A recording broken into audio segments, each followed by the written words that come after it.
আমাদের জীবনের দুইটি দিক, একটি শ্রদ্ধা, একটি সন্দেহ। আবার বলি, আমাদের জীবনের দুইটি দিক, একটি শ্রদ্ধা, একটি সন্দেহ। আপনাকে বেছে নিতে হবে এ দুটির কোন পথে আপনি যাবেন। একটি পথ নির্ণয়ের উপরেই নির্ভর করছে আপনার জীবনের সফলতা, বিফলতা, ধ্বংস এবং সৃষ্টি। কারণ শ্রদ্ধা যার জীবনে আছে, তার জীবনে মঙ্গল আছে, কল্যাণ আছে, প্রেম আছে, ভক্তি আছে, প্রাপ্তি আছে, নিঃসংশয় আছে, নির্ভরতা আছে। কিন্তু যার জীবনে শ্রদ্ধাবিহীন সন্দেহ আছে, তার জীবন ধ্বংসময়, পতনময়, অকল্যাণময়। তার বুকে সর্বদা শেলবিদ্ধ, সে মানুষের অস্তিত্ব সংকটে। আপনাকেই বেছে নিতে হবে সন্দেহের পথে না শ্রদ্ধার পথে। খুব সতর্কপূর্বক আচার্যগণ বলেছেন, মন্দিরে দেবতার পূজা, বিগ্রহ আরাধনা, হরিনাম সংকীর্তন, ভাগবত শ্রবণ, তীর্থ পর্যটন, দান ধ্যান, সৎকর্ম সকলই বিফল হবে যদি আপনার জীবনে শ্রদ্ধা না থাকে। হরিনাম করেও কিছু পাবেন না, শ্রদ্ধা নাই। মন্দিরে গিয়ে বিগ্রহ সেবা করে কিছু পাবেন না, কারণ শ্রদ্ধাহীন বিগ্রহ প্রতিমা, কাঠ, মাটি। সাধুসঙ্গ করেও কিছু পাবেন না, কারণ শ্রদ্ধাহীন সাধুসঙ্গ শুধু সময় কাটানো। এজন্য আপনার জীবনের সমস্ত সফলতা, সমস্ত প্রাপ্তি, কল্যাণ, মঙ্গল, প্রেম, ভক্তি, উদ্ধার, শ্রেয় সবকিছু নির্ভর করছে এই একটি বেদির উপরে, আদৌ শ্রদ্ধা।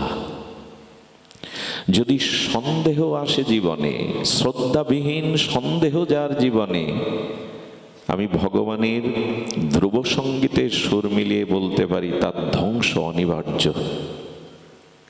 সন্দেহের মধ্যে ধ্বংস অনিবার্য। সন্দেহ সংশয়নে আর সংশয় আত্মা বিনাশতি, ভগবান বলেছেন। সংশয়ের দ্বারাই মানুষের বিনাশ আসে।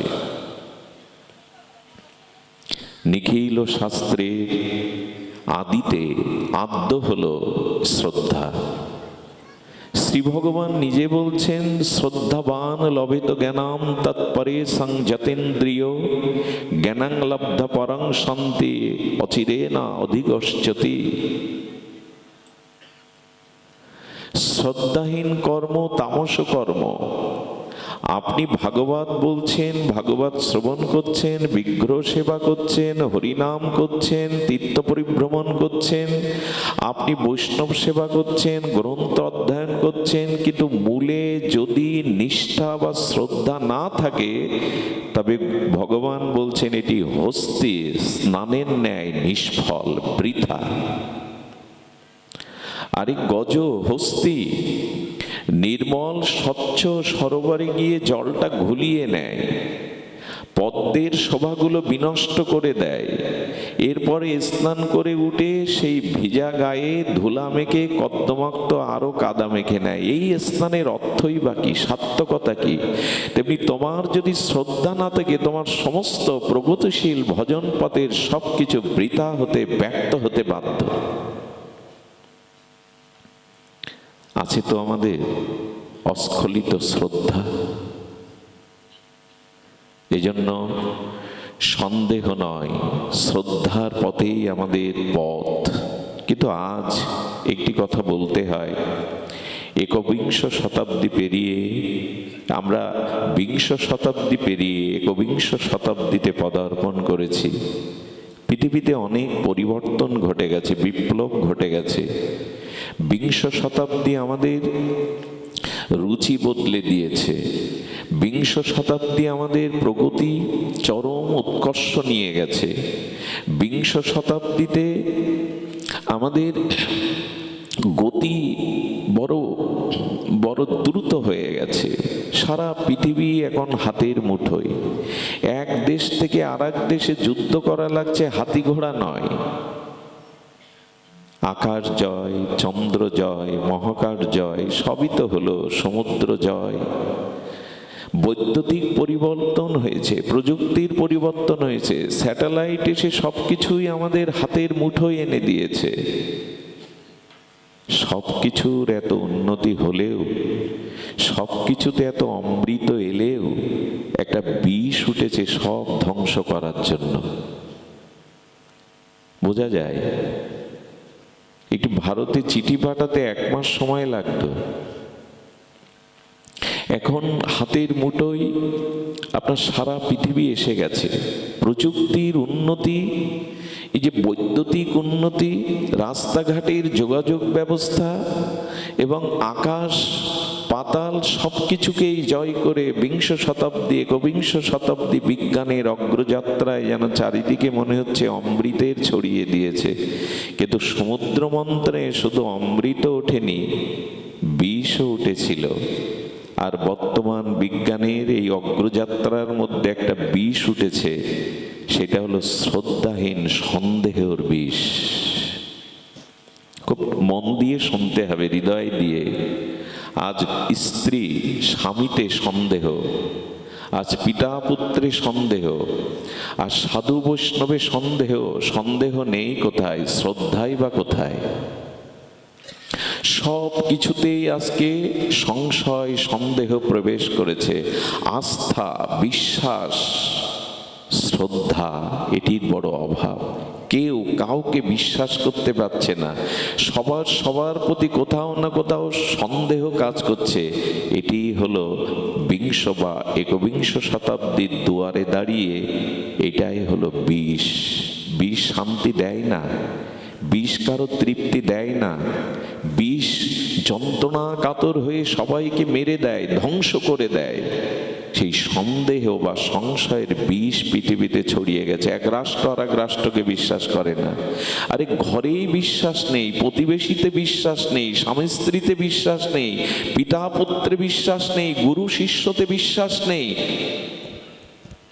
শ্রদ্ধা নেই। সব নষ্ট হওয়ার পেছনে এই বিষবাষ্প, সন্দেহ, সংশয়। এখন এইসব শুনতে আপনারা আসেননি, কিন্তু আমি বাস্তবতা বর্জিত কথা বলতে পারি না। আমি বর্তমান প্রেক্ষাপটকে এড়িয়ে যেতে পারি না। একবার ভেবে দেখুন তো, আজ আমাদের শ্রদ্ধা কোথায়, আস্থা কোথায়, বিশ্বাসটি কোথায়? সব নষ্ট হয়ে বিষময় হয়ে গেছে পৃথিবীতে। সেটা হলো সংশয়। আর সন্তানের প্রতি আমরা আস্থা শ্রদ্ধা রাখতে পারছি না। সন্তান পিতামাতার প্রতি, ধর্মের প্রতি কোথায় কোথায় আমাদের শ্রদ্ধাবোধ? এটাই হলো বর্তমান সময়ের বিষ। আর এই বিষেই সারা পৃথিবীতে প্লাবিত হয়ে মানুষের বুকে যন্ত্রণা। মানুষ আজ ধ্বংস কবলিত, ধ্বংসের পথে পথচারী হয়েছে শুধুমাত্র শ্রদ্ধার অভাবে। একটা দৃষ্টান্ত দেই। রামচন্দ্রের নির্মল চরিত্র, মর্যাদা পুরুষোত্তম চরিত্র অঙ্কন করেছেন বাল্মীকি, চরিত্র অঙ্কন করেছেন গোস্বামী তুলসীদাস। কিন্তু সেখানেও বলেছে, রামচরিত্রের উপরেও মাঝে মাঝে কিছু তার্কিকগণ তর্ক তুলেছে, তুমি জানকীকে বনবাসে দিলে কেন, তার অপরাধ কি? আঙুল তুলেছে, সংশয় তুলেছে, তবু তোলা উচিত নয়। ভগবানের কোনো লীলার মধ্যে ভুল নাই। তবু আমরা মানবিক দৃষ্টিকোণে, আমাদের এই মনুষ্য সমাজের দৃষ্টিতে, মা সীতাকে গর্ভবতী অবস্থায় তুমি বনে পাঠিয়ে দিলে ভগবান। এও আঙুল তুলল রঘুপতি রামের দিকে, তুমি বালিকে কেন বধ করলে? পেছন থেকে জন্তু জানোয়ারের মতো বালিকে বধ করে সুগ্রীবকে অধিকার দিয়ে দিলে। প্রশ্ন ভগবান রামচন্দ্রের বেলায় উঠেছে। দেখুন সন্দেহ কি করে আর শ্রদ্ধা কি করে, এই প্রসঙ্গেই আজকের আলোচনা, শ্রদ্ধা এবং সন্দেহ। তো সংশয়ের কথা যদি তুলি, সন্দেহের কথা উঠেছে। দশরথের প্রতি আঙুল অনেক উঠেছে। তুমি যে বাঘ মনে করে, হরিণ মনে করে শব্দবেদী বান মেরে অন্ধ মনির পুত্রকে বধ করলে, একবারও তোমার বিবেচনায় আসলো না সে হরিণ না মানুষ? আঙুল উঠেছে। তুমি তোমার স্ত্রী কইকেয়ীকে বললে, তোমার রূপ গুণে আমি এতটা মোহিত যে তোমার চরণেই আমি নিজেকে সঁপে দিয়েছি। বাবা, এরপরে বললেন, তোমার প্রতি প্রাণ মন সমর্পণ করে তোমার জন্য আমি অবেদ্য বধ করতে পারি, নারী বধ করতে পারি, শিশু বধ করতে পারি, ব্রাহ্মণ বধ করতে পারি, এগুলো অবদ্ধ বধ। এদের সকলের আঙুল উঠেছে। সীতা মায়ের প্রতি আঙুল তোলা উচিত নয়, এবং সেটা যথাযথ। কিন্তু তার্কিকগণ তুলছে, মা গণ্ডির বাইরে কেন যেতে গেলে? কেন বা সোনার হরিণ ধরবার ইচ্ছা তোমার হলো? এসেছো বনবাসে প্রভুর সাথে, বনেই তো সুখে ছিলে, কেন সোনার হরিণ? শব্দ কমে যাচ্ছে, সব হয়, একটা শব্দযন্ত্র ভালো হয় না। জয় শ্রী রাধে, জয় গৌর সুন্দর। দুর্ভাগ্য। জয় শ্রী রাধে, জয় গৌর সুন্দর, জয় শ্রী রাধে, জয় রাধে, জয় রাধে। সুধীজন না তো এই যে জয় শ্রী রাধে, এদের তারে লুচ আছে কোথায়? জয় শ্রী রাধে, জয় রাধে, সব নষ্ট করে দিল। জয় রাধে।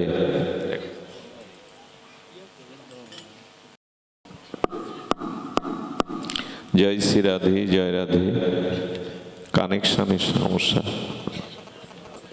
জয় শ্রী রাধে, জয় রাধে, জয় গৌর সুন্দর। ধ্যান দিন। বলছিলাম, সীতামা তোমার সোনার হরিণ পাওয়ার ইচ্ছা কেন জাগলো? সোনার হরিণ হয়? বনে জঙ্গলে সোনার হরিণ কোথায় আসবে? আছো প্রভুর চরণে, বনবাসে সব ত্যাগ করে আনন্দেই তো ছিলে সোনার হরিণ। প্রশ্ন উঠেছে, কিন্তু একজনের বিষয়ে কোনো সংশয় সন্দেহ ছিল না, ভরত। সাধুদের মধ্যে সর্বশ্রেষ্ঠ হলো ভরত। তার কোনো চরিত্রে কোনো প্রশ্ন ওঠেনি, কিন্তু সেই ভরতই সব থেকে যন্ত্রণা কষ্ট পেতে হলো বিনা দোষে, একটি কারণে, সেটি হলো সন্দেহ। খুব মার্মিক কথা। সন্দেহ কেন?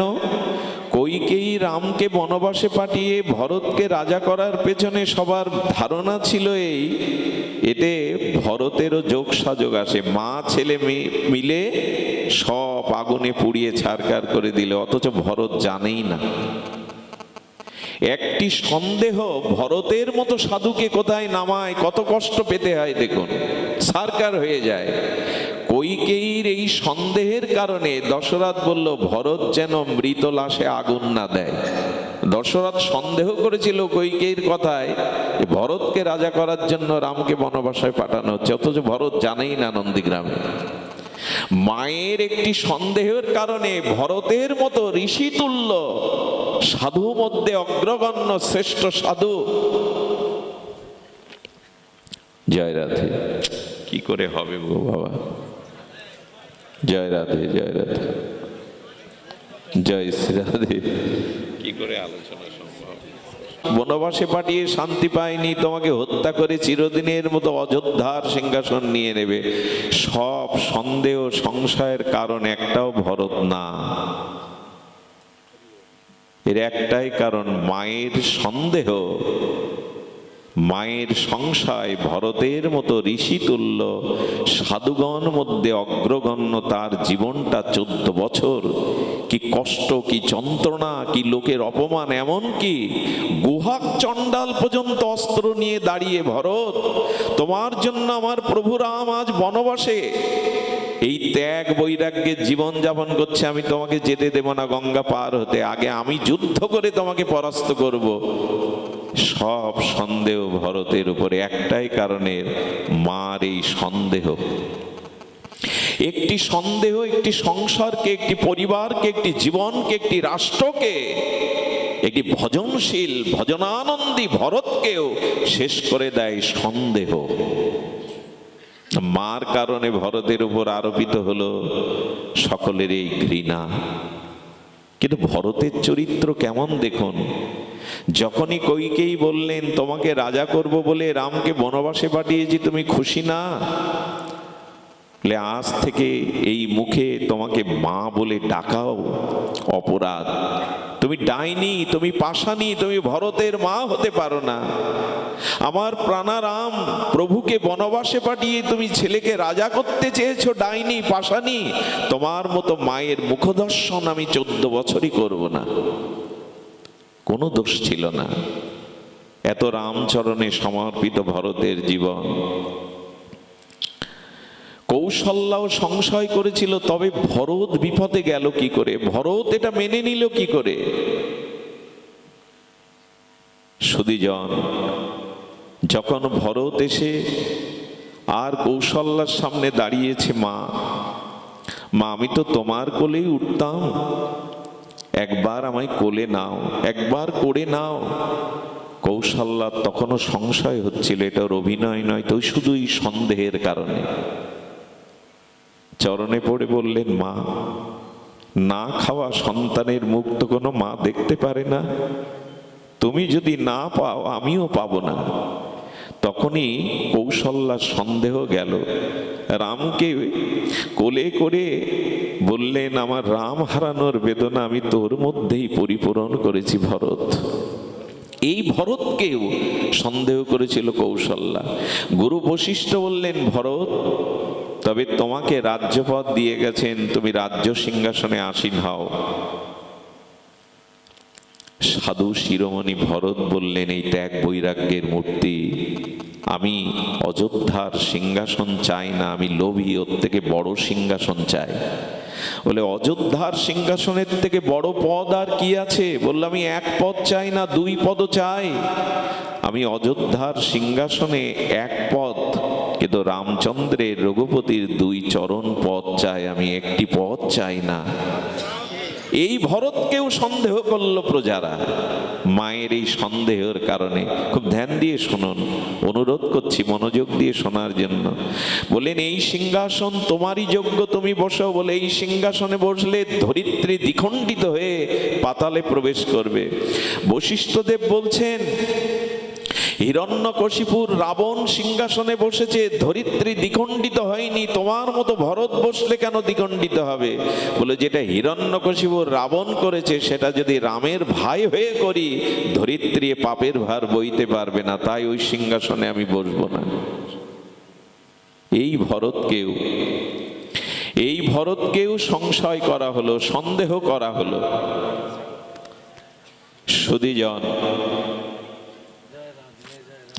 সুধীজন, এই ভরতকেও সংশয় করা হলো, যার চরিত্র এমন। জয় শ্রী রাধে। কি করব, আমার কি করার আছে বাবা? কিছুই বলতে পারছি না বাবা। জয় শ্রী রাধে।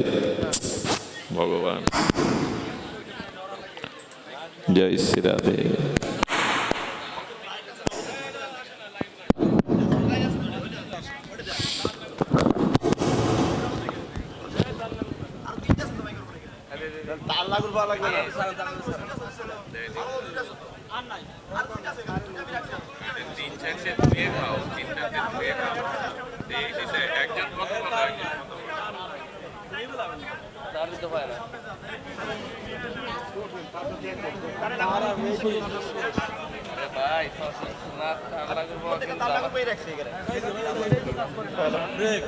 ভাগবতে বিঘ্ন হলে রসভঙ্গ হয়, এটা আমারই ভজন, কোনো অপরাধে এটি ঘটছে। জয় নিতাই গৌর প্রেমানন্দে হরি বল।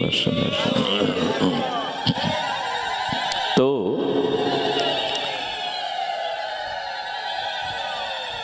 ভরতের জীবন এই সন্দেহ সংশয় নিমজ্জিত হলো। কোনো দোষ স্পর্শ করতে পারে না ভরতের। চিত্রকূটে রঘুপতি রামচন্দ্রকে নেওয়ার জন্য সারথী রথ, অশ্ব, ঘোড়া, কিন্তু খালি পায়ে চলেছেন ভরত। খালি পায়ে যাচ্ছেন এই কারণে, আমার প্রভু এই পথ দিয়েই গেছে নগ্ন পায়ে, পায়ে পাদুকা নাই। কত কাকর, কত কণ্টক বিদীর্ণ হয়েছে। সুধীজন, ভরত রাস্তায় যাচ্ছেন নগ্ন পায়ে, যখনই তার পায়ে কণ্টক বিদীর্ণ হয়েছে তখন নিজের চরণের ব্যথা অনুভব না করে অনুভব করেছে প্রভুর চরণে কতটা বেজেছিল এই কাঁটা। তিনি পথকে ভিজিয়ে চোখের জলে চলেছেন, আমার জন্যই প্রভু আজ বনগমন করেছেন, সব দোষ আমার, যা কিছু অপরাধ সব আমার। কেন কষ্ট পাচ্ছে ভরতের মতো ত্যাগ বৈরাগ্যবান সাধু? শুধুমাত্র সন্দেহের কারণে। কেন রাম রাজা হলে কইকেয়ীকে সম্মান দিত না? রাজমাতা রূপে সম্মান পেত না? এই বৈধব্য বেশ, দশরথের মৃত্যু, পুরো অযোধ্যাতে অশান্তির আগুন জ্বালিয়ে দেওয়া, সীতার মতো মাকে কত যন্ত্রণা কষ্ট করতে হলো, লক্ষণের সুখ ত্যাগ করে বনগমন, আর ভরতের যন্ত্রণা কষ্ট দুঃখ 14 বছর বর্ণনাতীত। এর একটাই কারণ, জগৎ সংসারকে বাল্মীকি জানাচ্ছেন সন্দেহ রামচন্দ্রকেও অযোধ্যাকেও শেষ করে দিয়ে আগুনে পোড়াতে পারে, একটাই কারণ সন্দেহ। রাম রাজা হলে আমি দাসী হব। এই রামায়ণ কোনো কাব্য, শুধু কাব্য নয়, এটি আমাদের জীবন দর্শন। বাল্মীকি তার অপরোক্ষ অনুভূতি, তুলসীদাস গোস্বামী তার অপরোক্ষ অনুভূতিতে বলছেন, এই দেখো সন্দেহের কি পরিণাম। ভরত পাদুকা নিয়ে ফিরে এলো। তিনি ভোরবেলা সরযূতে স্নান করতেন না, রাত্র দ্বীপ্রহরে স্নান উচিত নয় কোনো যোগ ছাড়া, তবু করতেন। এই পাপীর মুখ কেউ ভোরবেলা দেখলে তার ভজন নষ্ট হবে। তিনি অযোধ্যাকে, তার স্ত্রীকে, তার মাতাকে বলেছিলেন, আমি যেখানে থাকবো কেউ যেন আমাকে দর্শন করতে না আসে, এই পোড়া মুখ যেন কেউ না দেখে, অভিশপ্ত মুখ। অথচ কোনো দোষই নেই ভরতের। 14টা বছর প্রভু খড়ম দোকানা অভিষেক করে ছত্র ধরে থাকলেন, দুগ্ধ আর ফল খেয়ে 14টা বছর কাটিয়েছেন এক কাপড়ে, যে প্রভু এক বসনে আছে। প্রভু ফলমূল খেয়ে বেঁচে আছেন, আমি মুখে অন্য কিছু দেব না। মাটি খুঁড়ে মাটির নিচে থেকেছেন, যে আমার প্রভু ভূমিতে শয়ন করেন, আমি তার দাস। দাস আর প্রভু এক শয্যায় শয়ন করতে পারে না, মাটির নিচে শয়ন করেছেন। এই সব কষ্টের মূলে হলো একটি সন্দেহ। দয়া করে জীবন থেকে এই সন্দেহ সংশয় যদি না তাড়াতে পারেন, শ্রদ্ধা যদি, বিশ্বাস যদি আপনার জীবনে না আসে, তবে সবই ব্যর্থ। এই সংশয়, এই যে সন্দেহ, আজকে আপনার আমার জীবন যদি আপনি খুব বিচার করেন, দেখবেন এখানে যা কিছু অশান্তির মূলে এটি সন্দেহ। শ্রদ্ধা এটি না হলে এই রাজ্যে প্রবেশ ঘটবে না। এই জন্য প্রথমেই বলেছেন আদৌ শ্রদ্ধা। এই যে সাধু সঙ্গ আমরা করছি, এই সাধু সঙ্গ, হরিকথা শ্রবণ করছি, এতেও যদি শ্রদ্ধাযুক্ত না হয়, তাহলে সাধু সঙ্গ হরিকথাতেও কি কাজ হয়? শ্রদ্ধা কি করে শুনুন। এক চোর, তিনি চুরি করেছেন এক রাজার বিশেষ কর্মচারীর বাড়ি, প্রভাবশালী কর্মচারী রাজার। এখন যেহেতু রাজার পার্ষদ এবং প্রভাবশালী, এই জন্য বহুবিধ সোর্স পাঠিয়ে তাকে ধরবার জন্য ব্যাকুল চেষ্টা চলছে। ও চুরি করতে করতে দৌড়াতে দৌড়াতে ভোরবেলা পাঠ হচ্ছে এক জায়গায়, ভোরবেলা অনেক আশ্রমেই পাঠ হয়, মঙ্গল আরতির পরে যখন পাঠ হচ্ছে বসে গিয়েছে। ওদের হাত থেকে বাঁচবার জন্য, ধরা পড়ার জন্য সাধু আসরে বসে গেছে। সাধু পাঠ করছেন যে যিনি ভগবানের নাম কর্ণে নেন, শ্রী গুরুদেবের চরণাশ্রয় করেন, তার পুনরপি জন্ম হয়, দ্বিতীয় জন্ম হয়। পাঠ সমাপ্তের পরে এই কথার উপরে শ্রদ্ধা রেখে, বিশ্বাস রেখে চরণে পড়ে বললেন, আমায় দীক্ষা দিন, আমার দ্বিতীয় জন্ম দিন।